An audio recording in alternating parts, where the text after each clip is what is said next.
Hogwarts Legacy very kindly invited me down to an early preview of their game at their Warner Brothers film studios here in London, where I was able to get a couple hours hands-on playing the game, as well as meet the awesome development team who told me a lot of cool info about it. So I'm going to take you through all the new stuff I think you'd really like to know, which is story spoiler free, by the way. And to be crystal clear, this video isn't sponsored and I haven't been paid a single galleon by the studio. I was just very fortunate enough to be asked to pop down and play the game, and I'm here to share my observations with you, good and bad. So let's first start with swimming, because is that in the game? Well, the straight up answer is yes, it is. You can swim across all the bodies of water dotted around the Scottish Highlands. In fact, check out this footage I captured here where you're able to dismount from your broom or flying mount into water directly, or alternatively, you can mount in the water and then fly off, which I wouldn't have known thanks to a heads up from Andrew, who was sitting next to me during my playthrough. But more on movement and flying next, because there's a catch to this swimming mechanic. It is only surface level swimming, meaning there's no diving here, nor is there any sort of self-submersion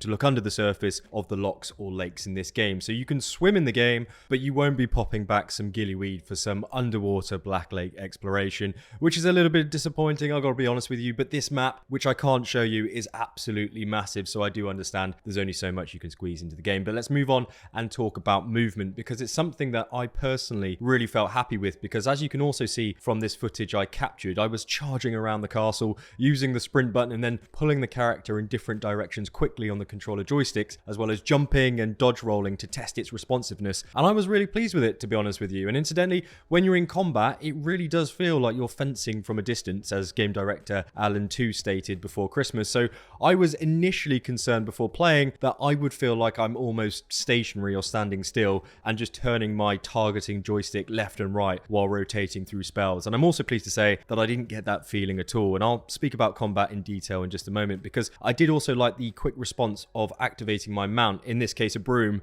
by holding down the L1 button and then pressing circle. Now, of course, you can only activate this outside of combat, and you can't fly high up into the air and then dismount, which I'm not going to lie, I definitely tried to do. In fact, the only way you can dismount from being in the air is flying down to the ground and passing through this invisible flight deck, where if you then press circle, you'll automatically dismount. But if you're not low enough to the ground, you'll get a message prompt on your screen telling you it's unavailable, which essentially means you need to fly lower to get off your broom or your flying mount. Now, as much fun as flying is, I did find the flight controls a little bit hard to get the hang of initially, as you can see here, which is a polite criticism, and maybe because the flight controls were inverted on the controller, and unfortunately I wasn't allowed to go raiding in the settings menu, so I do hope that's an available feature to switch to in game. But let's talk about spells, because I'm not permitted to walk you through all the spell tooltips and what each spell does, as the studio wants everyone to experience that themselves, which is totally understandable. But I am going to show you the layout of the spells available to give you a better understanding on how this mechanic works in game. And what you're seeing here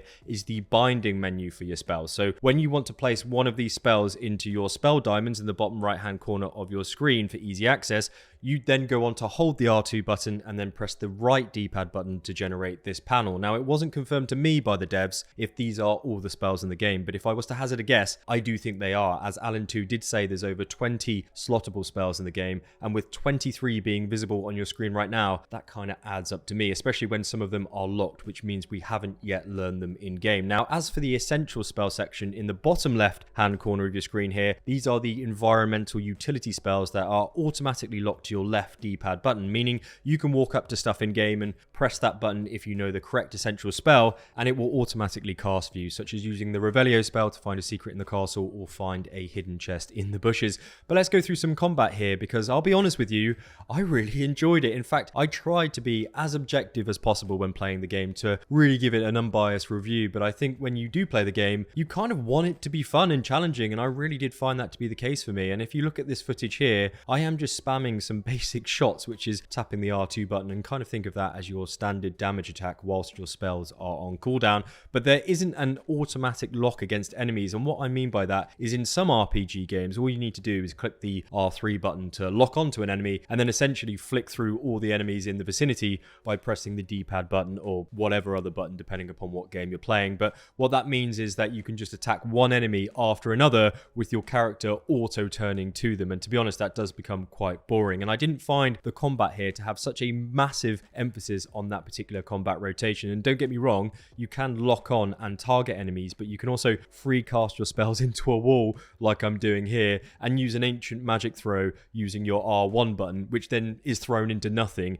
missing your enemy entirely if you're not actually looking at them or targeting them properly. So that's why I found it challenging right out of the gate, because I didn't feel like I was having my hand held in combat straight away, which was really refreshing for me, to be honest with you. And I was playing this on easy mode, and even though I didn't die, my brain was firing on all pistons to try and get to grips with the combat in a good way. And another thing I liked is the fact that this red circle above your head, which you can see here, is an incoming warning about a unblockable spell, meaning an enemy is about to smash you in the face with it and you can't actually deflect it. So the only way to stop that happening or to avoid it is to dodge by pressing the circle button. But then if you're locked onto an enemy and you get this warning happening and you then dodge, that disengages your lock on the target that you were focusing on. And then if you combine that with the other Spidey sense animation above your head, which means that you can parry an attack and then throw in melee goblins with axes and wolves running around trying to bite your arm, it does become a bit of a whirlwind experience, and it is certainly challenging. And I do say that in a good way. It's particularly so when you need to keep track of all of your spell cooldowns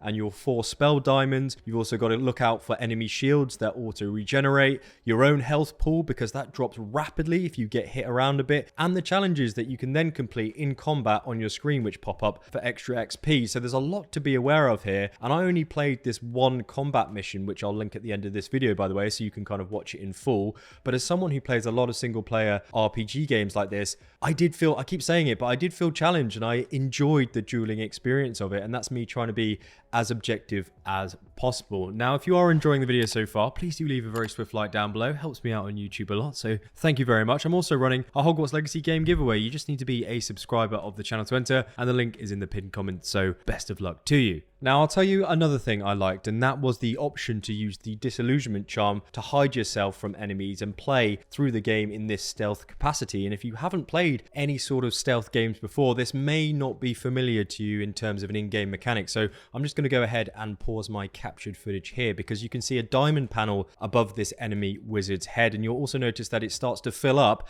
meaning that this guy is perhaps seeing through our disillusionment charm and will spot me if I do continue to approach the way I'm doing. So if I just unpause that here and then reset by heading backwards towards the door, you'll notice that his attention meter has also reset. So if I go ahead and approach him again from a little bit of a better angle so he can't see me, in this case around about 90 degrees to his right, you'll see that the Petrificus Totalis takedown spell pops up, which knocks him unconscious. Now, our character also whispers this spell in game, by the way, which I quite like. So listen to this.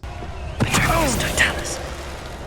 Which is a small detail, but I like it nevertheless. Now, I know some of you love hardcore stealth games, as I've covered Assassin's Creed on the channel for the last couple of years, but I also want to manage your expectations here as well, because this is not a stealth game, and I clarified with Andrew and the devs that the only spell that you can use in a stealth capacity is that takedown spell, Petrificus Totalis, and you cannot fire off an Avada Kedavra killing curse while stealth, for example. So when you do decide to use another spell which isn't Petrificus Totalis, when stealth, it will subsequently break your disillusionment charm and your stealth, and you'll be in full-blown combat, viewable to everybody in the vicinity. Now, your stealth capabilities can be upgraded in the talents menu, meaning you wouldn't get spotted as quickly or as easily. And it's also good to note here that once you do stealth take down an enemy, their body will disappear after around 30 seconds. So they're not going to be discovered by a patrolling enemy, or they're not going to break out of the body binding curse to sound the alarm. Again, it's not a stealth game, but I would be lying if I said I wasn't disappointed or would have liked to have had other stealth spells during this game, because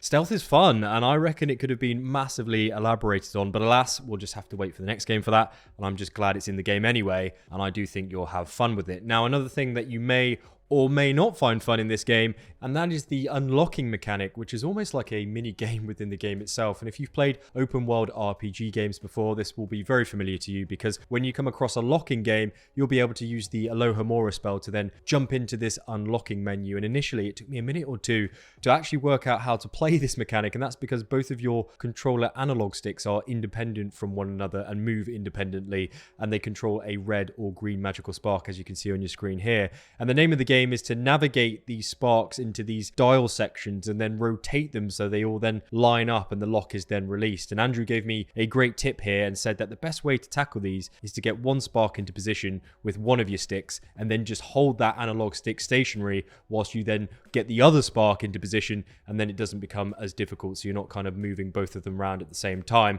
And speaking of difficult, I was actually informed that these puzzles don't scale in that difficulty throughout the game, meaning you won't have to spend 45 minutes on an elaborate 25 piston lock to get through.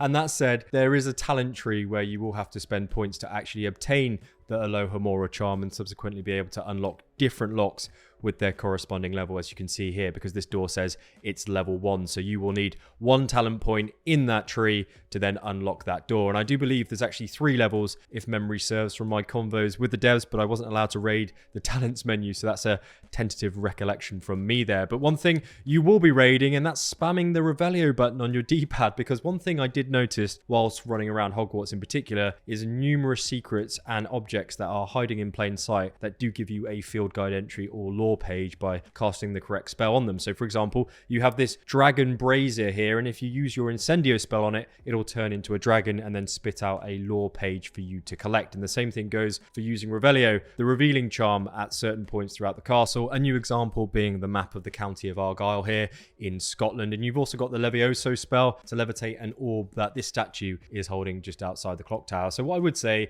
is that there is a lot of environmental activations like this scattered throughout the world, which will require a little bit of thinking from you on which spell to use to get it to activate. And if you can't be bothered to think about which spell would be best, you can always just spam your spell diamond until you find the right one, like I did here. Now, speaking of things scattered around the world, one of the things that I was pleased to see in my short time with the game was small world events that are independent of our character that, in my opinion, helps games feel a little bit more alive. A good example of this is when you're making your way through one of the corridors and you come across Peeves, who starts to torment a poor Hufflepuff student, singing a song about how the old caretaker Rancorous Carp tried to imprison him and oust him from the castle. Now, the same thing can be said for overhearing students talk about certain things in the castle or about various people, which gives you a bit of a hint of something that you may want to investigate. An example here being when a student says this in game: "There's something in there, I just know it."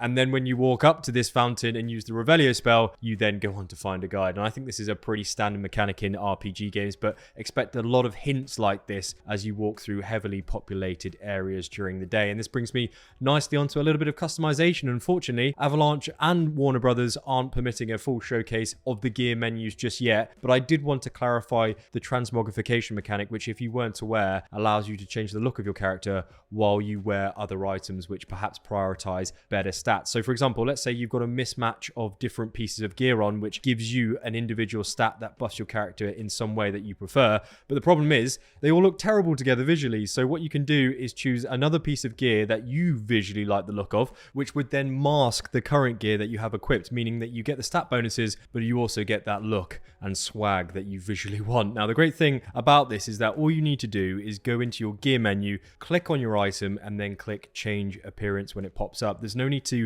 travel to a vendor in game or head back to your room of requirement to make this change. It's all done in your menu there and then, which is really great, to be honest with you, because as Andrew explained to me, the team didn't want to have to charge you currency or force you to go somewhere else to change it, as that would just be annoying. And I wholeheartedly agree. That's big tick from me there. Now, what about looting? Well, during one of the missions Avalanche let me play, you have to do a bit of investigation work at a local camp, as you can see here, to try and track down the location of poachers. And after casting the Revelio spell, you'll see 2 items of interest here. One is gold, which means it's loot based and will contain in-game currency such as galleons, resources, or gear items, and the second is blue, meaning that it's of significant narrative importance and you'll need to interact with it to continue with the story or side quest. Now, chests are dotted around in the world and hidden in plain sight, that being a chest in the middle of this small lake, for example, so it's worth throwing down a quick left D-pad Revelio spell as you play through missions like this. But I just want to bring your attention to the loot panel, which says here that it's unidentified, so you're picking up a piece of gear and the game is telling you that it has no idea what it is. Now, as mentioned